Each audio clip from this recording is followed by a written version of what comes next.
Bonjour à tous. Suite à la vidéo que je vous ai fait l'autre jour sur la présentation du sac Salomon version 3 en 12 litres, je voulais vous montrer aujourd'hui, avant de partir en rando, là on va partir direction le puits du Sancy. On a 1000 mètres de dénivelé, j'ai pas trop regardé la distance, randonnée. J'ai chargé un petit peu le sac parce qu'il fait un peu froid, un peu frais ce matin. Nous sommes début mai.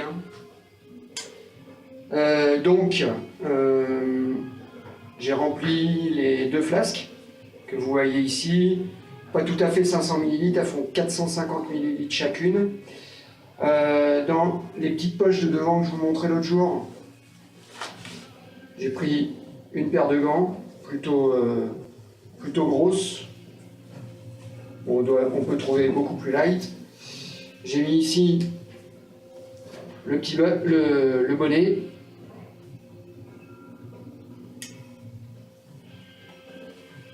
Donc comme vous voyez, c'est vraiment super pratique ça, très accessible.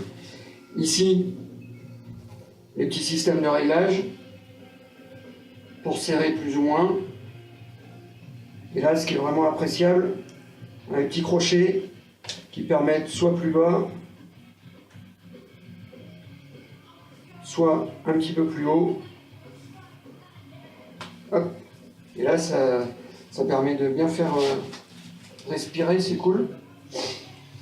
Les 2 petites poches là, je m'en suis pas servi. Il y a des petites poches zippées, mais j'ai rien mis dedans. Ce qui concerne derrière, j'ai mis une Gore-Tex, une polaire 300 grammes, donc plutôt consistante, un t-shirt manche longue de rechange, et dans les poches latérales ici, réserve énergétique, pain d'épices. Donc ça reste quand même relativement accessible, c'est pas mal par rapport à la version précédente.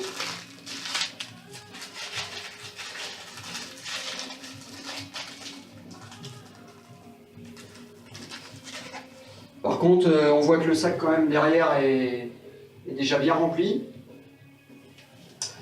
Il manque les frontales, il manque le matériel de soins, en cas d'ultra, je parle.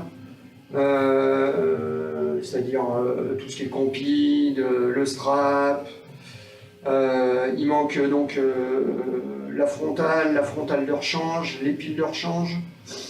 J'ai pas la poche à eau non plus, donc on peut vite se rendre compte que le sac sera vite rempli. Par contre, à mon avis, tout rentre sans aucun problème. Ce que j'apprécie beaucoup, c'est l'accessibilité et le confort. J'ai l'impression de ne pas avoir de sac sur le dos. Donc voilà pour le premier rabord, et puis je vous dirai tout à l'heure, suite à la sortie, comment ça s'est passé, le ressenti et tout ça. Je vous souhaite une bonne journée et à plus tard pour d'autres vidéos sur mon blog ou sur ma chaîne YouTube Yannick Gonzalez ou sur mon blog vladgonzalez.blogspot.fr. À plus tard.